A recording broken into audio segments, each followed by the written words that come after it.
Et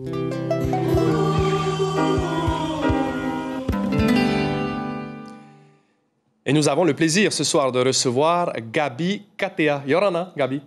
Yorana Maruki. Un petit tube peut-être qui permet de vous reconnaître tout de suite avant d'entamer notre interview. Il s'agit de votre tube de 99, Loimata Ole Alofa. Oui, Loimata Ole Alofa que j'ai écrit et composé pour ma femme. Maringine oku Loimata Pikiti mai lauta uleka leka Kautangi mamaya e kautangi O ia ue taine alofa mai E maringine oku Loimata Ile lasi fau ologu mamana Molau ka ugilo tino e fai ngata Ia songi atuki o mata Moulunga gilo fata fata O ia ue silelei o te whagatanga Loimata ole alofa E maringine iuhi kokoe E kokoe prei a togotahi si aku pele Alofa mai Saele mai Taho ala taua Kite mamani. Et on sent la vibration vraiment avec cette magnifique langue wallisienne qui est la vôtre. En fait, Gabi Katea, vous êtes arrivé en Polynésie un petit peu par hasard en 98, c'est ça? Oui, c'est bien ça, en 98. Je suis venu ici pour un projet musical, donc je suis venu avec ma femme. Ce projet s'appelait Le Grenier de Montmartre. Ça a duré 6 ans et malheureusement la patronne de la boîte est décédée.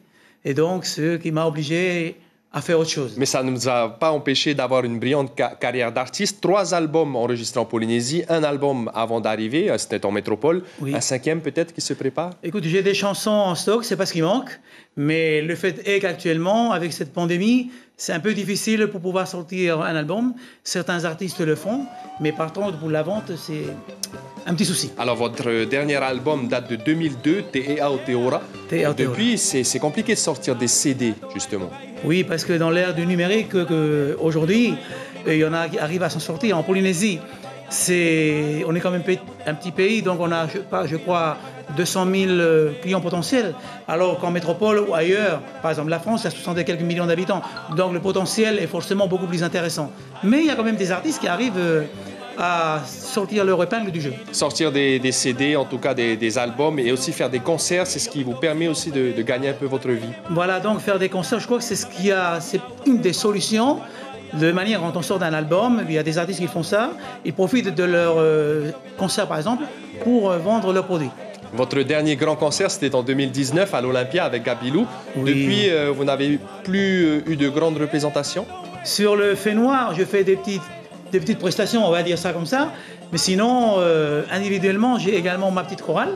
On chante dans notre commune et je chante avec mes enfants, avec des amis et également avec mes neveux. Il y a un concert qui se prépare, d'après ce que j'ai entendu dire, le 12 mars. Il y a un concert effectivement le 12 mars, pour ça j'invite la population à venir nombreux. Il y aura une douzaine d'artistes et ça se passe du côté, on peut dire, la salle Maruki. Bien sûr. Ça se passe du côté de Paya, dans la salle Maruki. Il y aura une douzaine d'artistes, 6 hommes et 6 femmes. Donc c'est des chanteurs et chanteuses connus de notre Fénois. C'est cette liste justement d'artistes que l'on ne va pas dévoiler pour l'instant. Dernière question, vous êtes membre de la SACEM également. Oui. Est-ce que vous avez un conseil à donner aux jeunes chanteurs, peut-être au niveau des droits d'auteur? Il faut se faire recenser?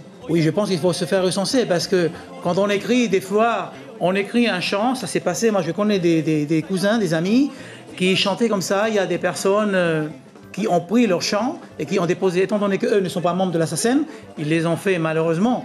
Donc moi je conseillerais aux auteurs, compositeurs et compositrices de faire de faire cela. C'est pour protéger leurs œuvres. Il se peut que leurs œuvres donnera quelque chose de très bien. Et surtout, vous qui êtes auteur, compositeur, interprète, 20 ans après, on peut continuer encore à toucher un peu d'argent. Oui, bien sûr. D'autant plus qu'il y a, avec la nouvelle SACEM qui s'est mise en place, donc je crois qu'on commence un peu à voir le bout du tunnel, et donc c'est une aubaine pour tous les artistes et particulièrement pour les auteurs compositeurs.